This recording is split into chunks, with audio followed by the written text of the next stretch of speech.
This tech mogul just signed a billion-dollar deal, but he is about to lose his soul.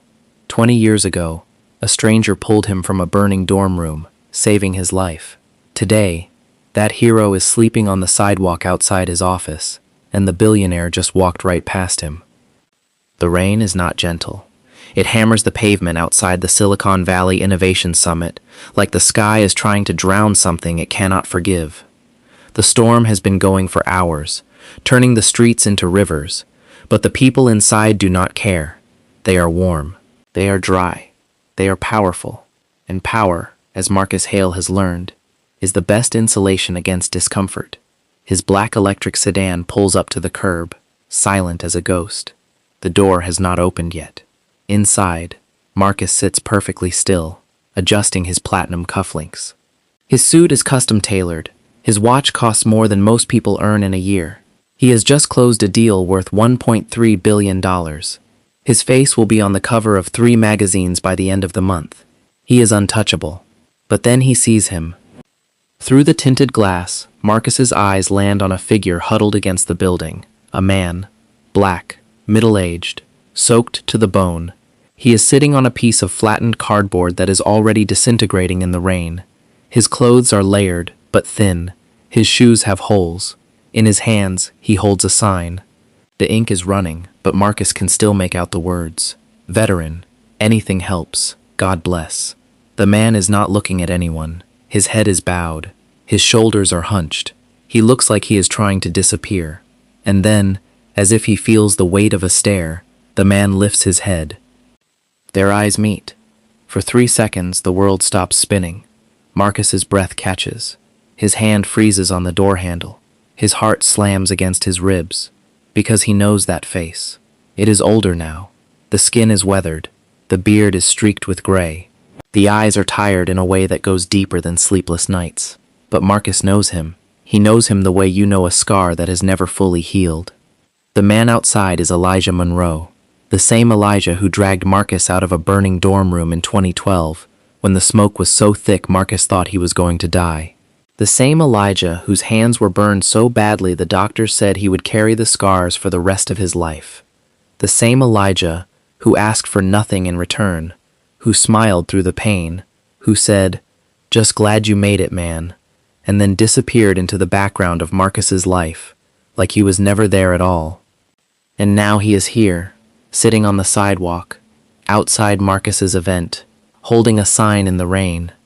Marcus feels something sharp twist in his chest. Guilt, shame, fear, maybe all 3 at once. For a moment, he almost opens the door, almost steps out into the rain, almost says the name he has not spoken in 20 years. But then something else rises up inside him. Something colder. Something that whispers, "You cannot afford this. Not here. Not now. Not in front of all these people." So instead, Marcus does the unthinkable. He turns his face away. He does not smile. He does not frown. He just looks straight ahead, like Elijah is not there, like he is invisible, like he is nobody. Marcus nods once to his driver. The window begins to roll up, smooth, slow, deliberate, like a steel curtain falling between 2 worlds. Outside, Elijah watches the glass rise. His expression does not change. He does not shout. He does not pound on the window. He does not beg. He just sits there, rain pouring over him, staring at the taillights of a car that costs more than everything he has ever owned combined. His hands rest on his knees. The scars are visible now, thick, twisted, permanent. They are the only proof left that he was ever part of Marcus's story. The sedan door opens. Marcus steps out under the covered entrance. The rain does not touch him. Security is already moving. 2 men in black jackets with earpieces and blank faces. One of them walks toward Elijah with purpose. No words are spoken, just a gesture, a silent order. Move along. Elijah does not resist. He never does. He stands slowly, his knees stiff from the cold. He picks up his cardboard sign. It tears in half. He lets it fall. His shoes splash in a puddle as he steps back. The crowd of summit attendees flows around him like water around a stone. They do not look at him. They do not see him. He is invisible. But one person sees him, a young woman in a yellow raincoat standing near the entrance. She pulls out her phone. She angles the camera. She presses record. The footage is shaky, but it captures everything. The homeless man, the security guard's rough hand on his shoulder, and in the background, through the glass doors, Marcus Hale shaking hands and smiling like nothing happened. Marcus does not see her. He is already inside the grand ballroom, surrounded by applause. His publicist whispers something in his ear. He laughs. It sounds smooth, practiced, perfect. The crowd parts for him like the Red Sea. 1,000 people rise to their feet as his name echoes through the sound system. Please welcome Marcus Hale, founder and CEO of Hale Technologies, here to discuss the future of human connection and ethical artificial intelligence.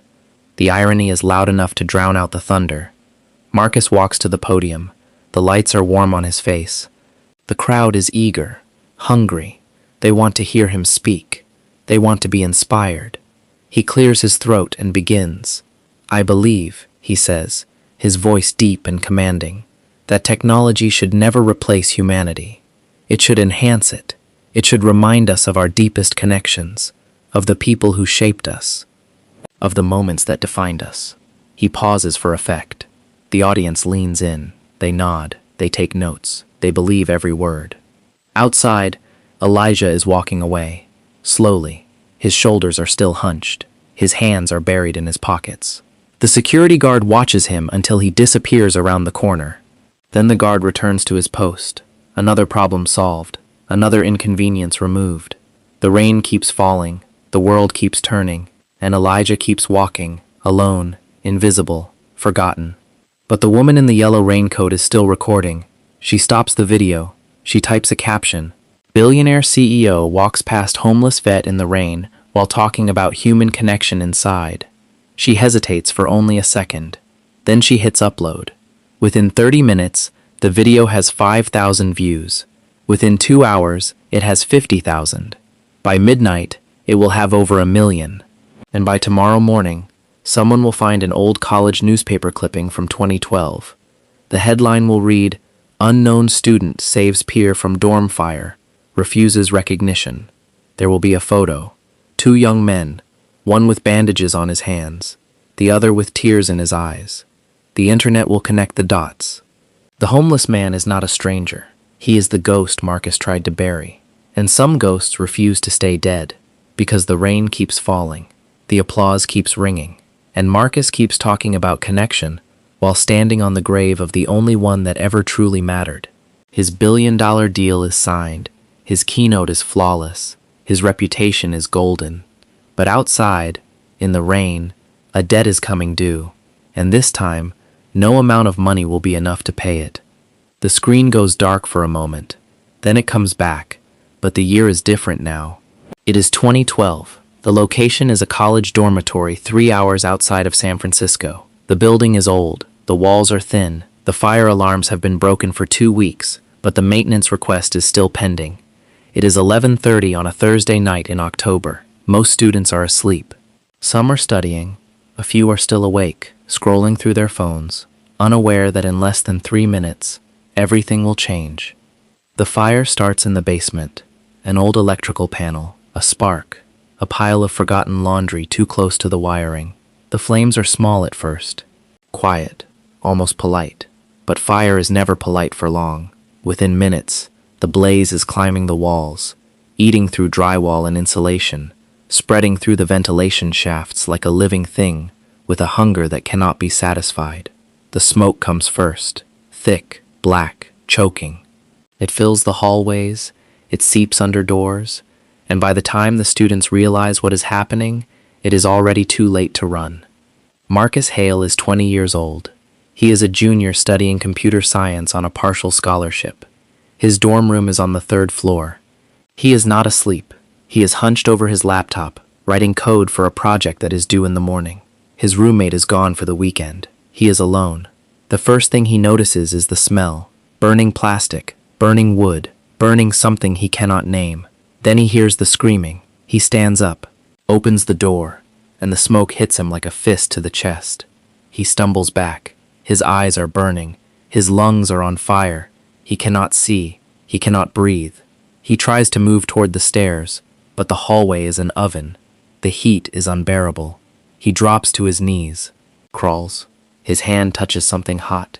He pulls back. His skin is blistered. The ceiling above him groans. And then, with a sound like the world breaking in half, a beam falls. It pins him to the floor. He cannot move. He cannot scream. He can only lie there, choking on smoke, waiting to die. And then he hears footsteps, heavy, fast, coming toward him through the flames. A voice shouts, "Somebody in here?" Marcus tries to answer, but all that comes out is a cough. The footsteps get closer, and then a figure appears through the smoke. A young black man. No mask, no protection, just a wet t-shirt wrapped around his face. His name is Elijah Monroe. He is a sophomore, a scholarship kid from Oakland. He works 2 jobs to stay enrolled. He does not know Marcus. They have never spoken. They have never even made eye contact in the dining hall. But none of that matters now. Elijah sees the beam. He sees Marcus pinned beneath it. He does not hesitate. He grabs the burning wood with his bare hands. His palms start to sizzle. The skin splits. The smell is horrible, but he does not let go. He lifts. His arms shake. His muscles scream. The beam shifts. Just enough. Marcus pulls himself free. Elijah grabs him by the collar and drags him toward the stairs. They stumble through the smoke together. Down one flight, then another. The walls are collapsing behind them. The heat is unbearable.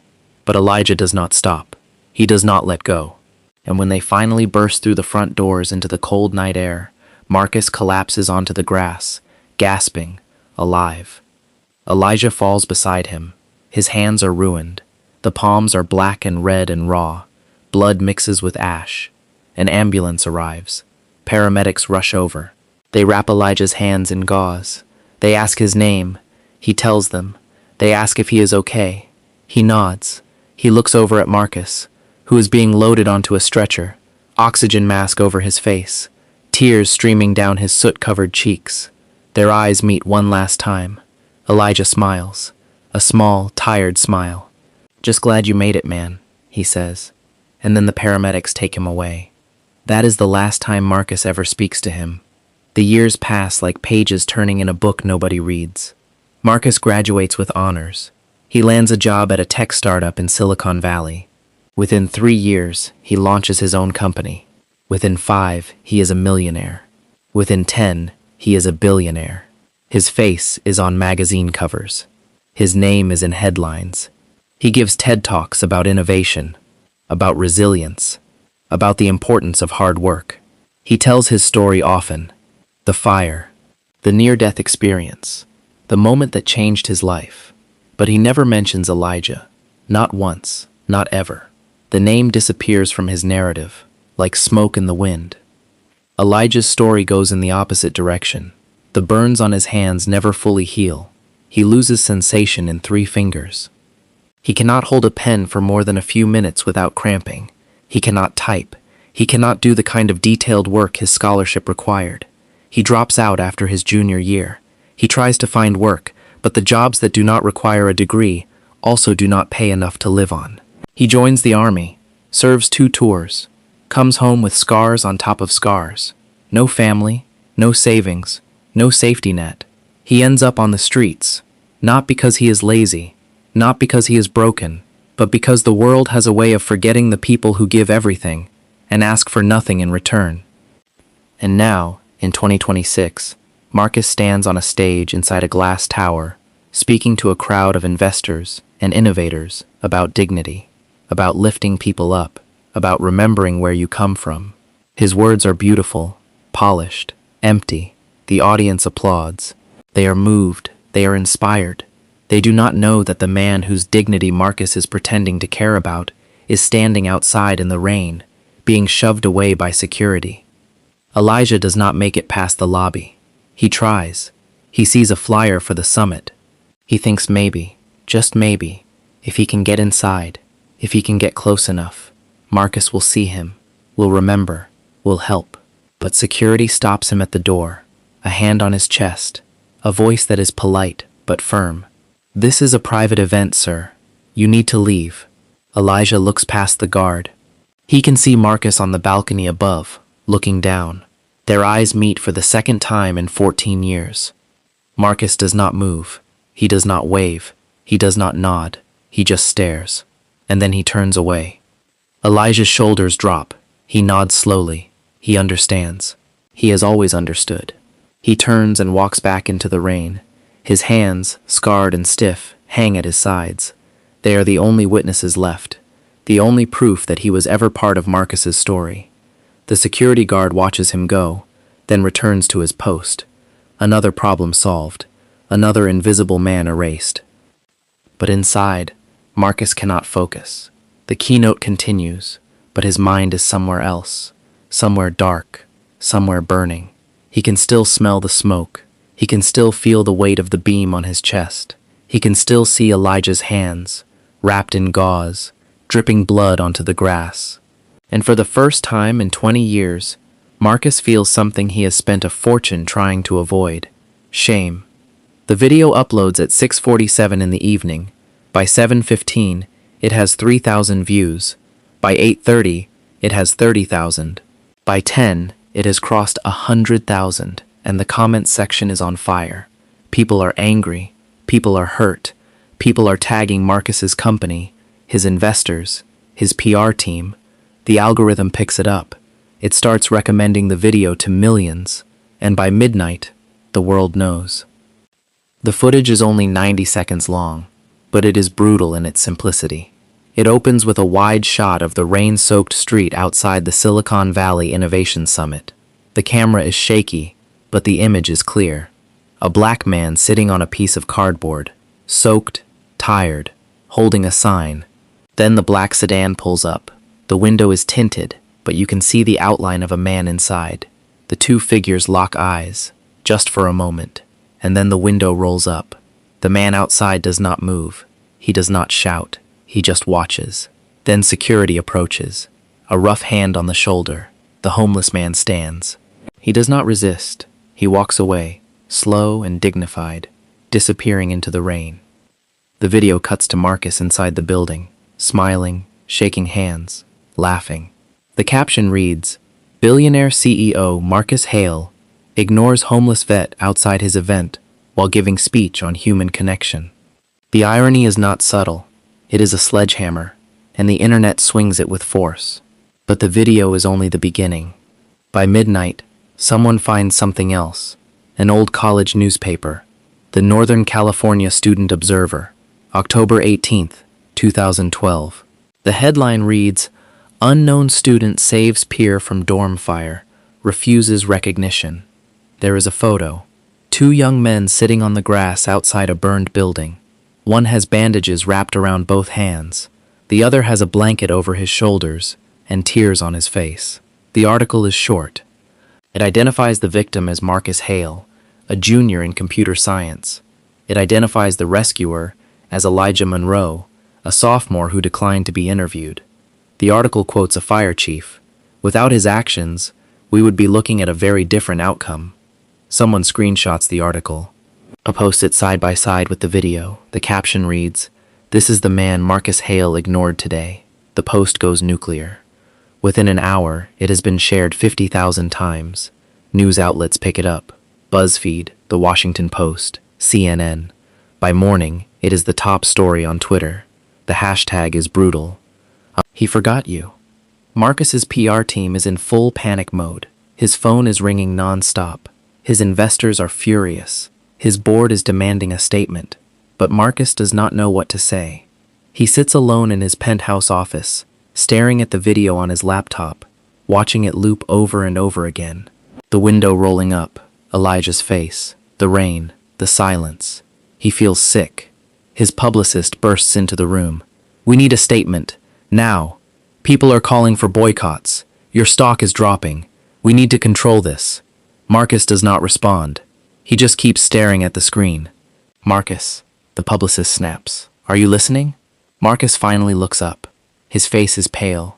His hands are shaking. "That man saved my life," he whispers. The publicist blinks. "What?" Marcus closes his laptop. "The man in the video. He pulled me out of a fire 20 years ago. He saved my life." And today I looked him in the eye and pretended I did not know him. The room goes silent.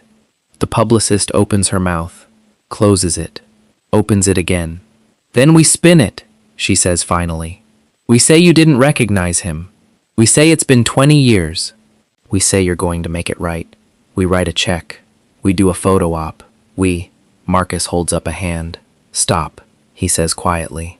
She stops. He stands, walks to the window, looks out at the city below, the lights, the towers, the empire he built. I knew exactly who he was, Marcus says. I looked him in the eye and I turned away. The publicist does not know what to say to that, but the internet does, and the internet is not kind. By the next morning, Marcus's name is trending for all the wrong reasons. Memes flood social media. Think pieces are written. Opinion columns dissect his character. Protesters gather outside Hale Technologies headquarters with signs that read, "Remember the people who saved you." The pressure is unbearable. But the strangest part is this: Elijah is silent. Reporters find him at a shelter 2 days later. They shove microphones in his face. They ask if he is angry, if he wants an apology, if he wants money. Elijah just shakes his head. I don't want anything from him, he says quietly. I just wanted him to see me. That's all. A reporter asks if he regrets saving Marcus's life. Elijah looks directly into the camera. His eyes are tired, but they are clear. No, he says. He was scared. He was dying. I just gave him air. That's all I did. I gave him a chance to live. What he did with that chance is between him and God.